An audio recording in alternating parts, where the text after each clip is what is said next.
Dukung terus channel ini dan jangan lupa tekan tombol like dan subscribe-nya. Jika ada kesalahan pada gambar, harap dimaklumi. Karena alur cerita novel dan komik sedikit berbeda. Di puncak gunung, pangeran ketiga dan putri ketujuh bingung. Apa yang orang ini lakukan? Apa dia mencoba bersikap keren di saat seperti ini? Seorang pangeran bertanya, matanya terbuka lebar. Kakak ketujuh, apa yang dia coba lakukan? Pangeran ketiga berbalik untuk melihat putri ketujuh. Putri ketujuh memasang ekspresi bingung. Dia tidak bisa mengerti apa yang Suke coba capai.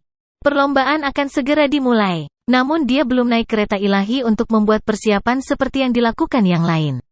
Dia mungkin tidak bisa mengendalikan kereta ilahi semulus yang lain. Di tengah semua kekhawatiran dan kebingungan, seorang kasim tua yang memimpin putaran pertama kontes akhirnya melangkah keluar dan bertanya, "Anak muda, apa maksudmu? Apakah ada masalah dengan kereta surgawimu atau apakah kamu berpikir untuk menarik keluar dari kompetisi?" "Sama sekali tidak." Suke menggelengkan kepalanya dan menyentuh dagunya. "Aku hanya ingin bertanya, apakah ada yang membawa tahu? Kalau tidak, segelas air juga tidak apa-apa." Semua orang terperangah oleh permintaan mendadak Suke. "Tahu, air. Apa yang kamu lakukan? Anda benar-benar berpikir untuk makan pada saat seperti ini?" Kasim tua itu juga tercengang oleh kata-katanya. Dia telah memimpin kontes makam kekaisaran selama bertahun-tahun, dan tidak pernah sebelumnya dia menemukan permintaan seperti ini. Perlombaan hampir dimulai, namun pemuda ini meminta makanan dan air? Siapa orang ini sebenarnya? Dengan enggan, Kasim tua itu menoleh untuk melihat Kaisar Logam karena dia perlu mendapatkan keputusan Kaisar tentang masalah ini. Bertentangan dengan harapannya, Kaisar Logam sedikit mengangguk, menunjukkan bahwa Kasim tua dapat melanjutkan dan memenuhi tuntutan Suke. Perhatian Kaisar tertuju pada Suke lagi. Dalam kereta ilahi dari kejauhan, janda permaisuri juga menatap Suke, perenungan dan minat di matanya semakin dalam. "Anak muda, kamu bisa minum segelas air ini?" Kasim tua itu menyetujui permintaan Suke dan memberinya segelas air. Semua orang memandang Suke dengan jijik. Bagi mereka, perilaku seperti itu memalukan. Selanjutnya, Suke sudah berada di tahap bayi asli. Pembudidaya sekarang sudah bisa bertahan hidup dengan sempurna tanpa makan atau minum. Untuk meminta segelas air saat ini, menurut mereka, Suke mungkin melakukan beberapa trik. Namun, ketika Suke mengambil segelas air, dia menggelengkan kepalanya dan tersenyum. "Saya meminta segelas air bukan karena saya ingin meminumnya." Anda tidak ingin meminumnya? Lalu untuk apa air itu?" Semua orang penuh dengan pertanyaan tentang apa yang dikatakan Suke. Kasim tua itu agak terkejut dan bertanya, "Lalu untuk apa kamu akan menggunakannya?" Bibir Suke melengkung. Sambil memegang segelas air, dia duduk di dalam mobilnya dan meletakkan gelas air itu ke samping. Bang! Pada saat yang sama, dia menutup pintu mobil. Dalam waktu singkat, dia menurunkan jendela mobil dan menjawab Kasim tua itu. "Sebenarnya, aku hanya merasa kompetisi ini terlalu mudah bagiku. Membosankan. Jadi aku memutuskan untuk meningkatkan tingkat kesulitannya. Kalian semua tolong lihat ke sini, lihat gelas airnya. Jika aku menumpahkan sedikit saja air, aku akan mengaku kalah," kata Suke, menamparkan dadanya sendiri. Nada suaranya luar biasa tegas dan penuh percaya diri. Kerumunan langsung terkejut dengan klaim itu. Persaingannya terlalu mudah. Itu membosankan. Anda akan mengakui kekalahan jika Anda menumpahkan sedikit air? Astaga! Apakah orang ini gila? Mengapa dia bertindak sangat arogan di depan begitu banyak master kereta ilahi? Atau apakah dia tahu bahwa dia pasti akan kalah, jadi dia mencoba melawan kecanggungan yang akan datang nanti? Banyak orang bingung dan bingung. Pangeran ketiga, putri ketujuh dan anggota kelompok lainnya tercengang dan khawatir dengan ucapan Suke. Apa perbedaan antara membuat pernyataan itu dan menyerah? Apa yang orang ini pikirkan? Seorang pangeran mengepalkan tinjunya karena marah.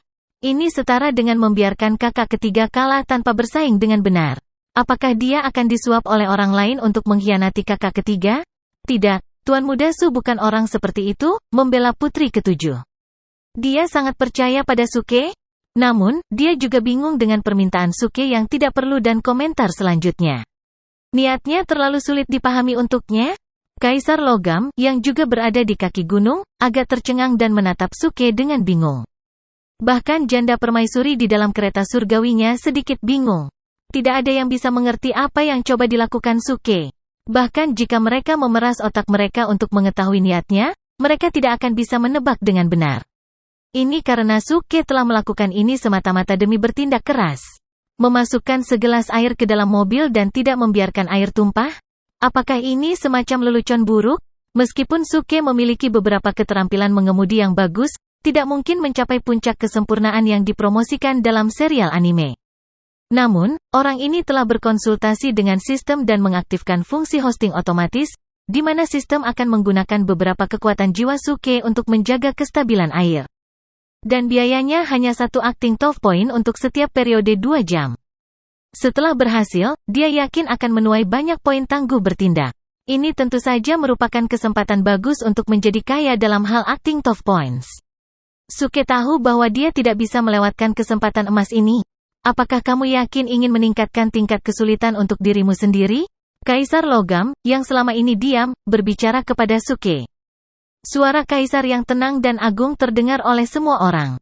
Kerumunan itu tercengang. Kaisar Logam sebenarnya telah mengambil inisiatif untuk mengajukan pertanyaan kepada pemuda ini? Apakah orang ini tahu betapa istimewanya dia? Suke berperilaku dengan tepat, tidak bertindak arogan atau budak.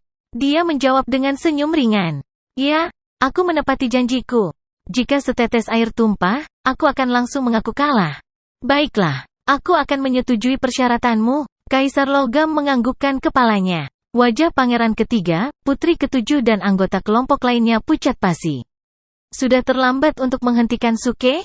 Pangeran kedua dan pangeran lainnya yang berjuang untuk menjadi putra mahkota menikmati kemalangan kakak ketiga mereka. Kakak ketiga, sepertinya kamu telah dikhianati oleh anggota timmu sendiri. Aku sudah memberitahumu sebelumnya bahwa Suke berbahaya, licik, tercela dan tidak tahu malu. Namun kamu telah memperlakukannya seperti orang yang sangat penting. Kamu benar-benar harus melakukannya. Belum melakukan itu, pangeran kedua menggelengkan kepalanya dan berpura-pura menyesal, tetapi matanya penuh dengan sarkasme dan cemoohan. Tidak terlalu jauh, pangeran sulung dan kelompoknya juga menatap pangeran ketiga dan tersenyum aneh padanya. Pangeran ketiga mengepalkan tinjunya dengan erat. Tubuhnya sedikit bergetar tetapi dia memilih untuk tetap diam. Putri ketujuh juga tidak berani membuka mulutnya untuk berbicara. Dia tidak dapat menebak apa yang ingin dicapai Suke. Dia juga tidak tahu apakah Suke benar-benar percaya diri atau tidak. Dia hanya bisa menatapnya dengan khawatir. Waktunya telah tiba. Putaran pertama kontes makam kekaisaran akan segera dimulai. Semua kontestan, harap bersiap-siap. Kasim tua yang memimpin putaran pertama kontes membuat pengumuman dengan suaranya yang tajam. Dia memegang bendera kuning kecil. Ketika dia mengibarkan bendera ke bawah, itu berarti balapan akan resmi dimulai. Semua pembudidaya elit yang berpartisipasi tampak muram dan fokus. Mereka sudah siap untuk pergi? Kamar, Floom. Suke menginjakkan satu kaki di rem dan kaki lainnya menginjak pedal gas, menghangatkan mobil. Suara mesin AE86 nyaring seperti guntur saat dinyalakan, bergema di sekitar makam kekaisaran. Banyak orang dikejutkan oleh suara mesin yang tiba-tiba kuat dan mengalihkan pandangan mereka ke Suke. Putaran pertama kontes makam kekaisaran sekarang akan dimulai. Kasim tua itu menurunkan bendera kuning kecil. Astaga! Dalam sekejap, AE86 Suke melesat keluar seperti anak panah yang terbang ke kejauhan, memimpin. Kecepatan dan aktingnya yang tangguh harus berjalan beriringan. Floom! Sementara semua kereta ilahi lainnya mulai perlahan-lahan mendapatkan kecepatan di jalan, AE86 Suke segera memimpin dan melaju ke kejauhan. Adegan itu langsung membuat semua orang linglung. Bagaimana ini mungkin? Kereta surgawinya terlalu luar biasa. Itu benar-benar dapat mencapai kecepatan yang mengejutkan tepat setelah dinyalakan. Sepertinya tidak benar. Kecepatan kereta ilahi tergantung pada kekuatan jiwa.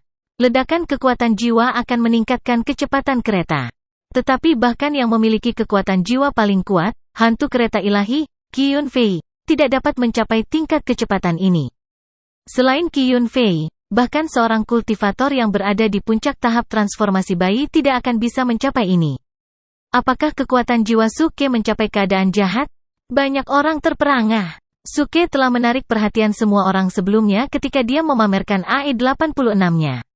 Sekarang balapan dimulai, dia menjadi sorotan lagi. Karena kereta ilahi awalnya diciptakan untuk memperkuat kekuatan jiwa seorang kultivator dan memperbaiki ketabahan mental mereka, seorang kultivator perlu menguatkan kereta ilahi dengan kekuatan jiwa sebelum mereka dapat membawanya ke jalan. Semakin kuat kekuatan jiwa pembudidaya, semakin besar ledakan kekuatan mereka di awal. Ledakan itu sangat penting untuk memungkinkan kereta ilahi mencapai kecepatan. Namun, karena Suke mengendarai mobil alih-alih kereta ilahi yang nyata, dia tidak perlu menggunakan kekuatan jiwa sama sekali. Selain itu, AE86-nya adalah versi modifikasi dan perbaikan yang datang dengan mesin balap. AE86-nya benar-benar bisa menang telak melawan semua kereta ilahi lainnya.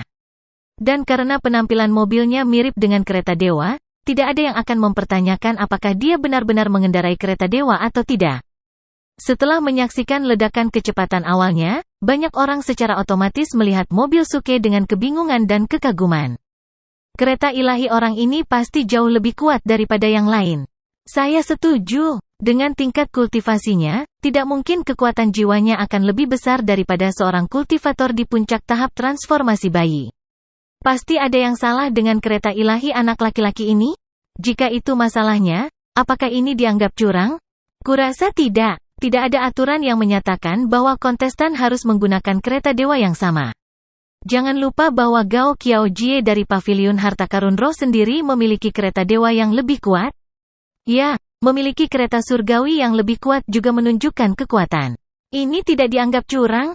Saat kerumunan sibuk berbagi pandangan mereka, Kasim tua yang memimpin kontes kereta ilahi tidak mengatakan sepatah kata pun.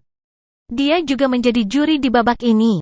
Dari sudut pandangnya, kereta surgawi Suke jelas lebih kuat daripada yang lain.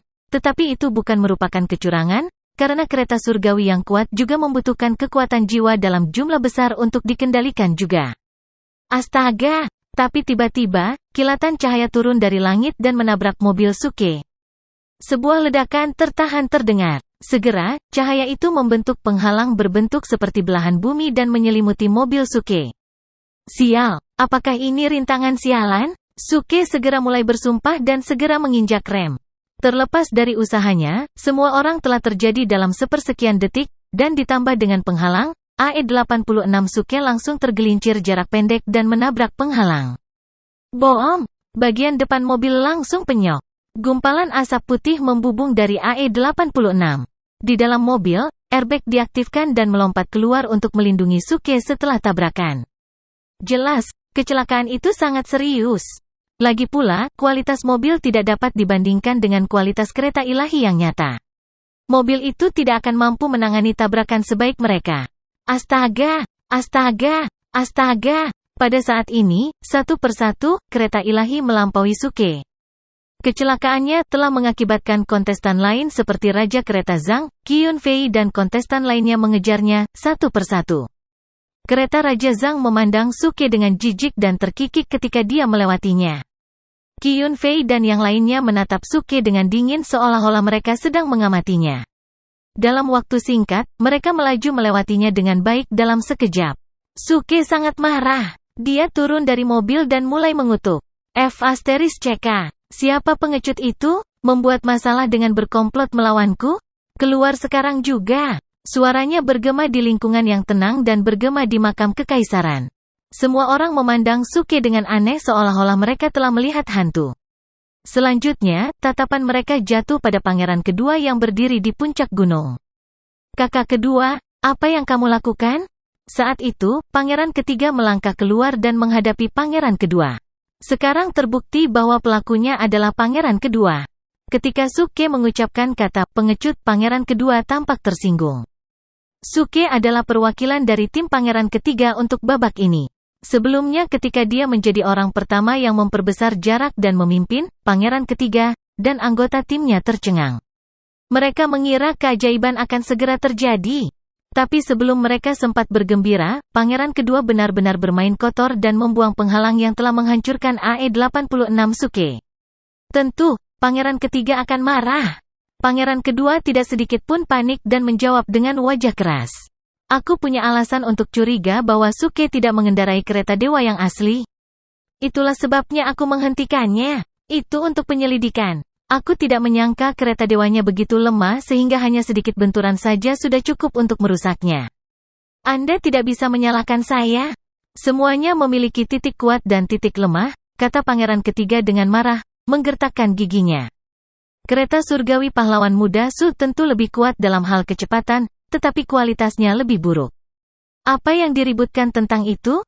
Bahkan ayah dan nenek tidak menanyainya, jadi apa yang memberimu hak untuk melakukan itu? Pangeran kedua menggelengkan kepalanya. Saya hanya ingin memastikan bahwa kontes ini adil. Saya tidak berharap kereta ilahi Suke menjadi begitu lemah sehingga akan dihancurkan oleh tabrakan yang begitu lembut.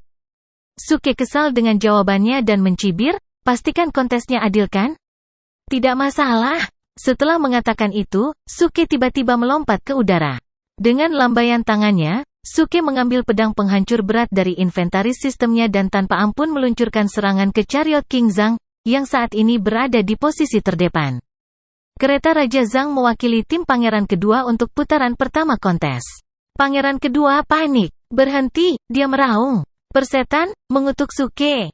Kekuatan luar biasa dari kekuatan jiwanya tiba-tiba meletus. Pedang penghancur berakselerasi dengan cepat dan berubah menjadi bayangan gelap. Bang! Sebuah tabrakan memekakkan telinga terdengar, pedang penghancur menghantam bagian depan kereta ilahi Raja Zhang. Kereta ilahi langsung mengalami penyok besar. Itu tergelincir dan menabrak gunung di sepanjang jalan. Yah, aku punya alasan untuk mencurigai orang itu tidak sedang mengendarai kereta dewa, mencemooh Suke yang melayang di udara. Pangeran kedua sangat marah. Dia menunjuk Suke dan menangis, lancang. Teman-teman, tangkap orang pengkhianat ini. Dapatkan saya. Suke mencibir dan berpikir dalam benaknya, apakah menurutmu aku takut padamu? Cukup. Saat itu, suara agung bergemuruh seperti guntur. Kaisar Logam, yang selama ini diam, akhirnya berbicara. Apakah kalian semua masih menghormati diriku sendiri dan janda permaisuri? Aku sudah dengan jelas menyatakan bahwa tidak ada yang diizinkan untuk campur tangan dalam kontes. Apakah kamu akan melanggar janjimu padaku? Kaisar menatap pangeran kedua. Kerumunan jatuh ke dalam keheningan. Kaisar kesal. Tidak ada yang berani berbicara atau berbisik. Bahkan pangeran kedua memucat. Adapun Suke, dia mengangkat bahu dan menggelengkan kepalanya. Yang mulia, saya tidak ingin melakukan ini. Orang ini jelas tidak menghargai Anda. Jika saya jadi Anda, saya akan memberikan pukulan mematikan padanya. Terkesiap. Kerumunan tersentak ketika mereka mendengar apa yang dikatakan Suke. Apakah orang ini gila? Beraninya dia mengatakan kata-kata seperti itu di saat seperti ini? Anda menyuruh Kaisar untuk membunuh pangeran kedua? Ada apa denganmu? Namun, Kaisar Logam tidak terganggu oleh kata-katanya. Dia menatap Suke dengan dingin. Pangeran kedua yang pertama salah, katanya dengan sungguh-sungguh. Kamu bisa meminta pertandingan ulang lagi. Namun, karena kamu juga mengabaikan aturan dengan menyerang kereta lain, kamu dan pangeran kedua harus menerima 100 pukulan tongkat. 100 pukulan tongkat. Pertandingan ulang. Pangeran ketiga dan putri ketujuh menghela nafas lega ketika mereka mendengar itu. 100 pukulan tongkat memang tak tertahankan bagi orang biasa. Tetapi bagi para pembudidaya, itu tidak berbeda dengan menggelitik. Kaisar telah memberikan hadiah dan hukuman simbolis untuk mengembalikan keadilan pada kontes. Dengan cara ini, pangeran ketiga dan pangeran kedua akan mendapatkan kembali kesempatan mereka untuk bersaing memperebutkan posisi putra mahkota. Namun, Suke melambaikan tangannya dengan acuh, tampak tidak puas. Jangan begitu. Kenapa harus ada pertandingan ulang? Saya tidak setuju, bahkan saya sangat tidak setuju. Saya meminta untuk melanjutkan kontes ini. Lanjutkan balapan. Ketika semua orang mendengar permintaan Suke, mereka tercengang. Apakah orang ini bodoh atau apa? Semua orang yang hadir berpikir bahwa mereka salah dengar, atau Suke sudah gila. Kaisar telah menawarkan kesempatan untuk pertandingan ulang. Jika ada orang lain yang menerima tawaran seperti itu, mereka akan merasa sangat terhormat dan gembira. Namun Suke sebenarnya menolak itu. Dia sudah mati. Bocah itu pasti sudah kehabisan akal sebelumnya. Tidak, dia tidak bodoh. Dia pintar. Ah, kenapa kamu mengatakan itu? Apakah kamu tidak mengerti? Orang ini jelas tidak berpikir dia bisa menang. Jadi dia memanfaatkan kesempatan ini untuk kalah dengan terhormat. Sial, dia sangat licik. Banyak orang terkejut ketika mereka dengan keras mendiskusikan pandangan mereka. Akhirnya, mereka tampaknya berpikir bahwa Suke mencoba untuk kalah dalam perlombaan secara kebetulan, dan memandang Suke dengan jijik. Pangeran ketiga dan putri ketujuh juga bingung. Awalnya, Kaisar telah menawarkan pertandingan ulang demi Suke. Syaratnya hanya simbolis 100 pukulan tongkat. Tetapi orang ini harus menolak tawaran ini dan ingin melanjutkan balapan. Saudara, kontestan lain sudah dekat dengan titik tengah di jalur gunung. Mengapa Anda ingin melanjutkan balapan? Apa yang ingin dilakukan anak ini? Dia sudah selesai. Saya pikir dia tidak ingin menanggung 100 pukulan. Dia lebih baik kalah daripada menerima hukuman? Orang ini pengecut. 100 pukulan baginya hanya menggelitik. Apa yang harus ditakuti? Para pangeran dalam kelompok pangeran ketiga penuh dengan kecemasan. Mereka paling dekat dengan kakak ketiga mereka dan telah mendukungnya selama ini. Mereka sangat berharap kakak ketiga mereka bisa menjadi putra mahkota. Tapi ini baru putaran pertama, dan Suke sudah membuat masalah. Jika tim mereka tidak bisa mendapatkan tempat dalam 10 besar, bahkan jika mereka ditempatkan pertama di babak berikutnya, mereka mungkin kehilangan kesempatan untuk memenangkan gelar putra mahkota. Kakak ketujuh, menurutmu apa yang dia coba lakukan? Mungkinkah dia punya rencana lain? Tanya pangeran ketiga, agak tenang. Ketika balapan dimulai, dia tahu bahwa Suke ingin menang. Jika pangeran kedua tidak mengucapkan mantra penghalang, dia akan benar-benar mendapat kesempatan pertama. Namun, situasinya sekarang tampak mengerikan. Suke ingin melanjutkan balapan. Akan luar biasa jika dia bisa menyelesaikan balapan dalam waktu 2 jam, apalagi memenangkan tempat pertama. Aku juga tidak tahu. Putri ketujuh tampak bingung. Dia tidak tahu apa yang dipikirkan Suke. Pangeran ketiga berhenti sejenak dan menggelengkan kepalanya. Baiklah, kita akan lihat bagaimana kelanjutannya. Kereta saudara kedua kita juga menghancurkan keretanya. Dia pasti akan meminta pertandingan ulang. Benar saja, ketika pangeran kedua mendengar bahwa perlombaan akan dilanjutkan, dia bingung dan berteriak, "Ayah, saya menyadari kesalahan saya. Saya berharap untuk pertandingan ulang. Saya berjanji tidak akan ikut campur lagi." Persetan dengan pertandingan ulang? Apakah adil bagi yang lain ketika kamu melakukan ini? Tegur Suke. Matanya tertuju pada sang pangeran. Ini adalah kontes yang sangat penting, kata Suke dengan jujur. Bagaimana kamu bisa meminta pertandingan ulang dengan begitu mudah? Tahukah kamu bahwa kamu mengabaikan kontestan lainnya? Karena ini adalah kontes, kita harus adil dan tidak memihak. Kamu tidak memiliki hak khusus hanya karena kamu seorang pangeran. Dan kemudian, Suke melihat ke arah Kaisar Logam dan berkata dengan sopan, "Yang mulia, saya sangat mengutuk permintaan egois pangeran kedua. Perlombaan harus dilanjutkan." Dia menunjuk ke bawah trek. "Lihat saja, para kontestan melakukan yang terbaik." Suke berkata dengan sungguh-sungguh. Mereka mengatupkan gigi dan mendorong diri mereka untuk bergerak maju. Semangat berpegang pada impian mereka dan tidak pernah menyerah begitu menyentuh. Betapa kecewanya mereka jika Anda menyatakan pertandingan ulang? Pertandingan ulang tidak boleh terjadi. Pada saat itu, sepertinya dia memancarkan cahaya suci yang bisa menyelimuti dunia. Semua orang terpesona. Ternyata orang ini hanya khawatir bahwa pertandingan ulang akan menjadi tidak adil bagi kontestan lain. Kata-katanya masuk akal. Sebuah pertandingan ulang pada saat ini memang tidak adil bagi mereka. Lagi pula, sudah lama sejak balapan dimulai. Banyak pembudidaya telah menghabiskan cukup banyak kekuatan jiwa. Sebuah pertandingan ulang tidak akan sesuai. Tapi, sejak kapan orang ini menjadi orang yang begitu baik?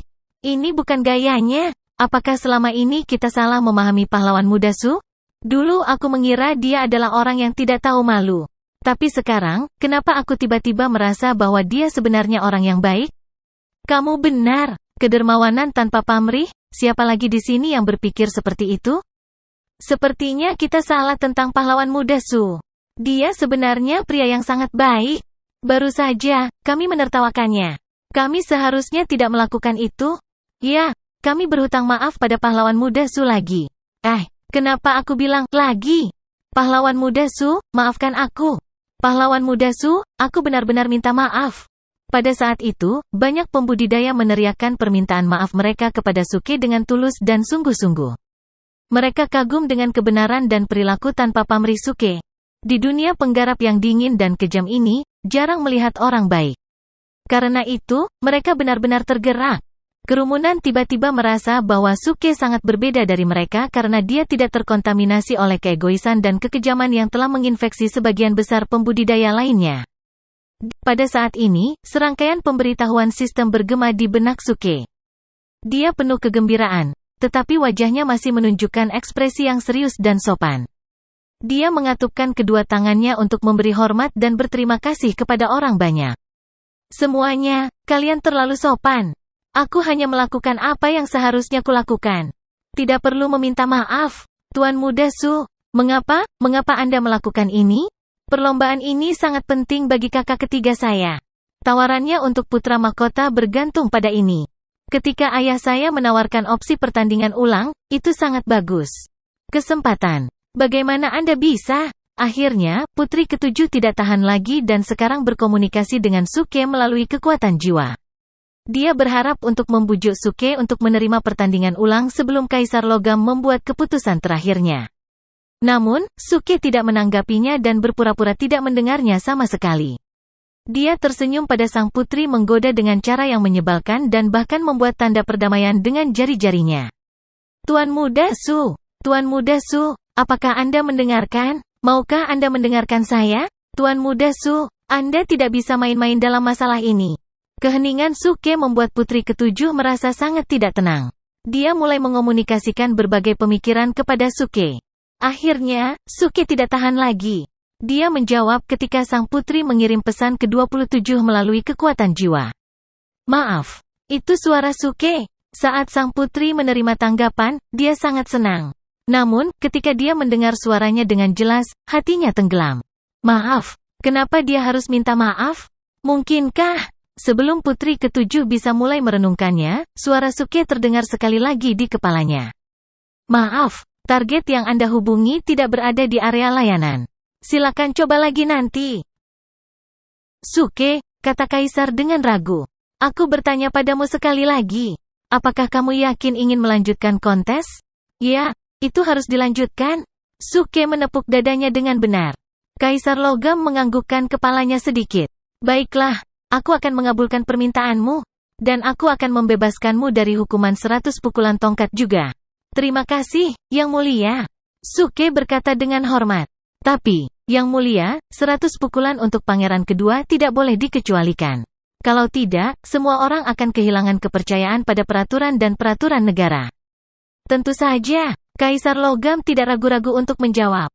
Dia melambaikan tangannya dan menyatakan, saya menyatakan bahwa kontes kereta ilahi akan berlanjut sekarang. Teman-teman, bawa pangeran kedua kepadaku untuk menerima 100 pukulannya. Jelas, Kaisar Logam adalah orang yang adil dan tidak memihak. Dia tidak akan memihak pangeran manapun. Terus terang, 100 pukulan bukan apa-apa bagi pangeran kedua. Tetapi kelanjutan dari kontes kereta ilahi merupakan pukulan besar baginya. Kereta ilahi Raja Zhang telah dihancurkan dan dia tertinggal di belakang sekarang. Tidak mungkin dia bisa mengejar. Jika kontes berlanjut, dia tidak akan menjadi juara babak ini. Kaisar telah menyatakan bahwa perlombaan akan berlanjut. Ini adalah fakta yang tidak bisa diubah lagi. Pangeran kedua merasakan kemarahan yang pahit di dalam. Namun dia tidak bisa berbuat apa-apa. Dia melemparkan tatapan dingin ke Suke dan berkomunikasi dengannya melalui kekuatan jiwa. Suke, jangan berpikir bahwa saya tidak akan berdaya melawan Anda meskipun Anda telah menghancurkan kereta ilahi Zhang Lin. Saya masih memiliki kontestan lain di babak ini. Bahkan jika menjadi juara di luar jangkauan saya, tim saya akan mengamankan peringkat 10 besar. Jadi apa? Itu bukan urusanku. Suke menjawab dengan acuh tak acuh dengan mengangkat bahu. HMPH, harga yang akan dibayar pangeran ini bukan hanya menjadi juara, pikir pangeran kedua sambil menyeringai. Tapi kamu mewakili tim pangeran ketiga. Dia telah mengirim orang yang tidak kompeten untuk mewakilinya. Jika kamu tidak bisa mendapatkan peringkat, dia akan kehilangan hak untuk memperjuangkan posisi putra mahkota. Kali ini, kamu kan yang kalah. Suke mengangkat bahunya lagi.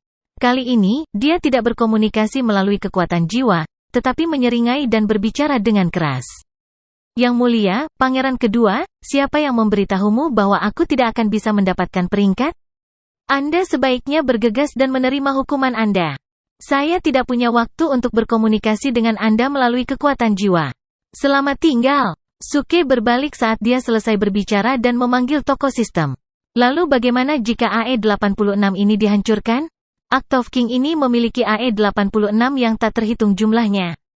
Dengan sistem di tangan, saya memiliki seluruh dunia di ujung jari saya. Sistem, saya ingin menyewa AE86 lagi. Itu hanya 500 poin, tangguh bertindak. Saya mendapatkan kembali jumlah itu sejak lama. Suke berteriak untuk sistem di kepalanya. Astaga! Seketika, AE86 baru muncul sekali lagi. Wow! Kerumunan itu gempar. Orang ini sebenarnya memiliki dewa lain yang identik dengan yang telah jatuh. Tapi, apa gunanya? Yang lain hampir setengah jalan mendaki gunung. Bahkan jika dia mulai balapan sekarang, dia tidak akan bisa mengejar, kan? Pangeran ketiga, putri ketujuh dan anggota tim mereka lainnya lesu. Wajah mereka putih seperti spray. Kaisar telah memberikan perintahnya untuk melanjutkan kontes. Dari sudut pandang mereka, itu setara dengan mengumumkan bahwa pangeran ketiga telah kehilangan hak untuk bersaing memperebutkan putra mahkota. Kakak ketiga, maafkan aku? Aku terlalu mempercayai instingku, kata putri ketujuh yang sangat menyesal. Suke benar-benar mengabaikannya ketika dia berkomunikasi dengannya melalui kekuatan jiwa. Itu membuatnya merasa tidak berdaya dan penuh celaan diri, karena dialah yang sangat merekomendasikan Suke. Pangeran ketiga menghela nafas ringan. Lupakan, mungkin ini takdirku. Surga tidak ingin aku menjadi putra mahkota, jadi tidak ada gunanya bersikeras. Mendesah. Jadi posisi putra mahkota akan diberikan kepada salah satu pangeran lainnya, begitu saja? Para pangeran di pihak pangeran ketiga menghela nafas dengan pahit. Semuanya, pengemudi tua ini akan mulai balapan lagi. Ada yang punya segelas air lagi? Oh, segelas air dari tadi belum tumpah, saya pakai saja. Saat itu, suara keras Suke terdengar dan dia terlihat berlari kencang menuju mobilnya yang jatuh dan mengeluarkan segelas air. Kemudian dia buru-buru meletakkan segelas air di dalam AE86 barunya. Ledakan. Pintu mobil terbanting menutup dan dia dengan cepat mengencangkan sabuk pengamannya. Suke menginjak pedal kopling, bersiap, melepaskan rem dan menginjak pedal gas. Semua gerakannya dieksekusi dengan lancar tanpa jeda. Vroom! Mesin balap AE86 mengeluarkan suara keras namun teredam yang bisa didengar semua orang. Segera, mobil Suke meluncur ke kejauhan seperti anak panah yang dilepaskan dari busur. Kerumunan agak tercengang. Mereka tidak menyangka bahwa pada saat seperti ini, Suke akan mampu menghadapi kontes secara positif dan agresif. Dari jendela mobil transparan dan kaca depan AE86, semua orang dapat dengan jelas melihat bahwa bibir Suke melengkung, membentuk senyum tipis. Itu adalah senyum percaya diri? Itulah tekadnya untuk memenangkan kontes. Heh, jadi bagaimana jika aku membiarkan kalian semua memiliki keuntungan 10 menit? Raja yang tangguh bertindak ini masih bisa menjadi juara karena kita berkendara di jalan pegunungan seperti ini. Mata Suke berbinar dan tangannya sibuk mengganti persneling. Hanya dalam beberapa saat, dia sudah pindah ke gigi kelima, yang tertinggi. Kecepatan mobil dipercepat hingga lebih dari 200 km per jam, dengan cepat menutupi celah antara dia dan kereta ilahi di depan seperti kilat. Pada awalnya, tidak ada yang memikirkannya. Tetapi seiring berjalannya waktu, ketika mobil Suke semakin dekat dan semakin dekat ke kereta ilahi, beberapa orang mulai memperhatikan. Mereka berseru kaget. Lihat, pahlawan muda Su sepertinya mengejar. Surga, kereta ilahinya sangat cepat. Mungkin masih ada kesempatan untuknya? Sepertinya tidak benar. Lihat, ada tikungan di jalan di depan tetapi kecepatan kereta pahlawan muda Su masih meningkat. Semua orang terkejut dengan kecepatannya. Suke sedang mengendarai mobil, dia tidak harus menggunakan kekuatan jiwa atau pesona spiritual untuk mengendalikannya. Mobilnya seperti kuda yang melarikan diri, berlari ke depan tanpa tekanan. Dia pasti lebih mudah daripada pembudidaya lainnya. Namun, tikungan pertama telah muncul di jalan di depan. Kurva ini sangat rumit dan curam, karena sudutnya kurang dari 90 derajat. Baik mobil maupun kereta dewa harus melambat. Meskipun demikian, Suke tidak melambat. Dia terus menginjak pedal gas. Kecepatannya meningkat dan meningkat dan meningkat. Sial, dia mencapai tikungan dan dia masih menambah kecepatan. Ini gila.